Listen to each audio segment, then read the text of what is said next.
Racikan Berita 1. Bismillahirrahmanirrahim. Assalamualaikum warahmatullahi wabarakatuh. Waalaikumsalam warahmatullahi wabarakatuh. Kenapa dunia tidak begitu tentram dan damai? Karena yang didahulukan hak, bukan kewajiban. Padahal dalam dunia kerja dulu baru dapat gaji. Betul. Masa minta gaji dulu baru kerja? Nggak ada itu. Ya. Kemudian mulai zamannya SBY juga muncul cikal bakal oligarki itu. Gitu. Oh, udah zamannya SBY itu. Iya, dari situ mulainya. Dan juga bullshit soal demokrasi karena saya ditangkap. Gara-gara ngomong di KPK SBY terima mobil Jaguar gitu loh. Ya, tangkap, proses, diadili, dipenjara saya 3 bulan, masa percobaan 6 bulan. Masa percobaan itu memang saya nggak masuk penjara, tapi ngeri bos, salah sedikit kelakuan saya masuk penjara. Misalnya ditilang apa segala macam kan dianggap nggak berbuat baik. Itu saya jabanin. Dan saya nggak peduli, saya lawan terus. Gitu. Terakhir, Pak. Nah, jadi dengan segala hormat SBY masih hidup, kalau saya nggak bener bantah. Jangan dilaporin polisi, buat podcast lagi dong, bantah Egy Sujana nggak benar gitu. Itu baru namanya demokrasi, gitu. Betul. Ya kan? Tapi SBY tetap ada baiknya, ya, untuk bangsa ini yang pada sisi lain, walaupun namanya ditaruh di pantat kerbau tuh SBY, dilepas kerbau itu di Bundaran HI, nggak marah dia. Dan saat SBY itulah dihapus pasal penghinaan kepada presiden.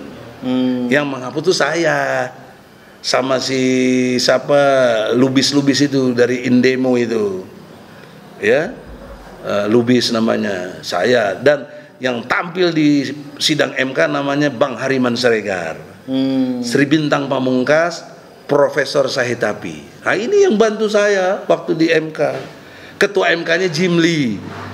Nah, Jim Lee waktu zamannya Habibie dia sekretarisnya dari si Menteri Pendidikan tuh. Waktu saya diterima istana oleh Habibie, yang ngatur-ngatur tuh Jim Lee gitu loh. Jadi kita mah udah kenal lama. Nah, tapi dilalahnya ada baiknya Jim Lee mendengar aspirasi kita. Dari 9 hakim, 4 lawan saya, 5 dukung saya. Dugaan saya yang terakhir yang dukung saya adalah Jim Lee. Nah itu atas peran jasa baik dari Bang Hariman Siregar. Karena saya tahu dia telepon tuh Jim Lee itu sebagai ketua MK itu. Ini bener Egy, udah bener lu gimana? Mana ada Pak di dunia pasal penghinaan presiden? Lihat aja tuh di Amerika yang kampium demokrasi, presidennya langsung di anjing-anjingin, di apa juga nggak ada yang marah, ditimpuk pakai juga nggak diadili, gimana sih? Nah, akhirnya diterima. Pasal 134 bis KUHP itu saya ingat dicabut oleh MK, nggak berlaku lagi.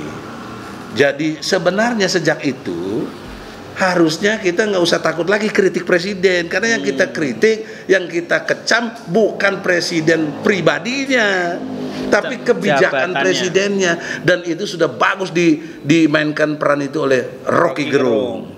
Kita harus jujur. Nah, Rocky Gerung ketika diadili karena dilaporkan bilang presiden bajingan tolol, saya tampil bela ke Pengadilan Negeri Jakarta Selatan, melakukan gugatan intervensi dan dimenangkan.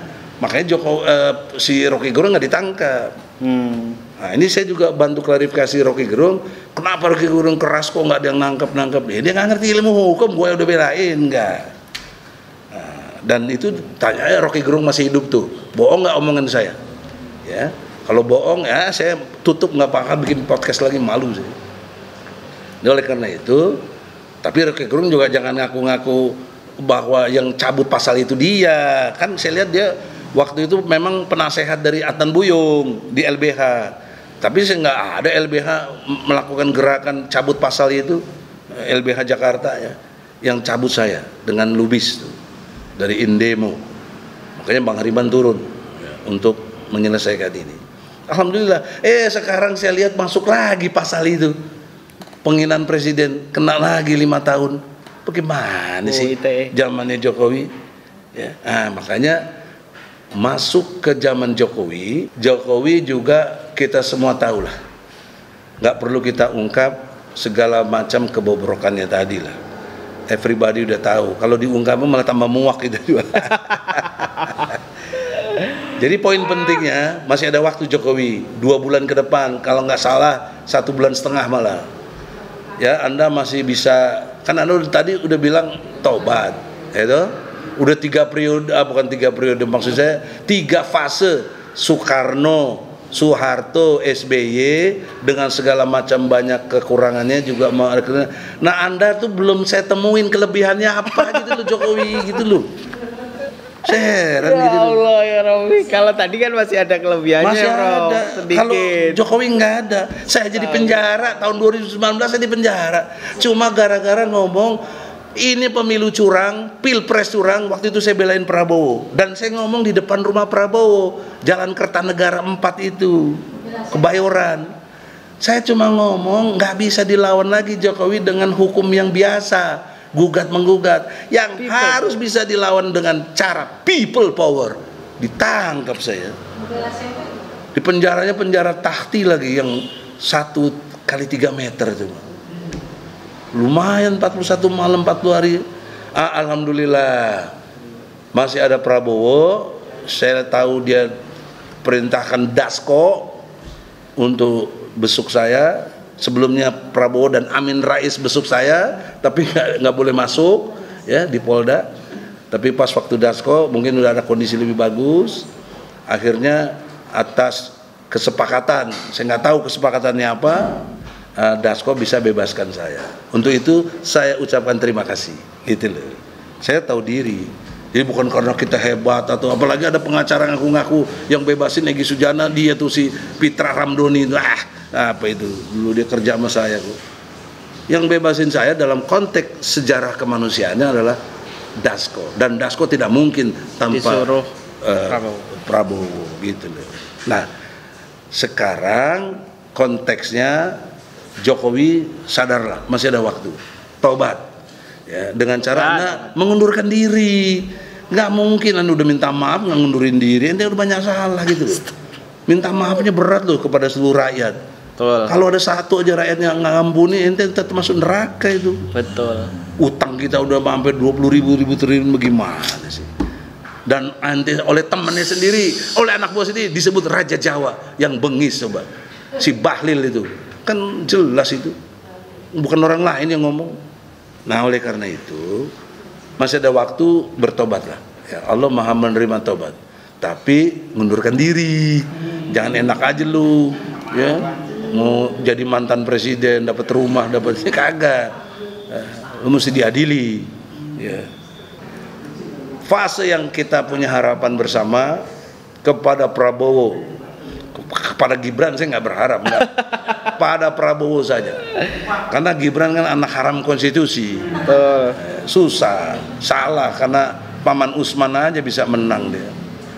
Jadi Prabowo dengan hormat, kita berusaha memohon terus kepada Allah, semoga insya Allah Anda dilantik 20 Oktober ya, dengan selamat, tidak ada gangguan-gangguan karena naga-naga atau gara-gara yang mau diciptakan ini adalah pasukan berani mati bela Jokowi, adalah untuk hal-hal lain menjadi kisru, nanti keluar perpu, kalau enggak keluar dekret, itu isu-isu yang berkembang.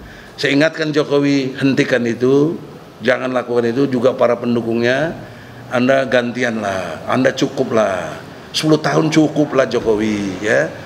Anda udah nikmati banyak, menurut catatan ada lebih dari 300 triliun yang harta udah dikumpulkan ya. Jadi sudahlah, cukup, tobat.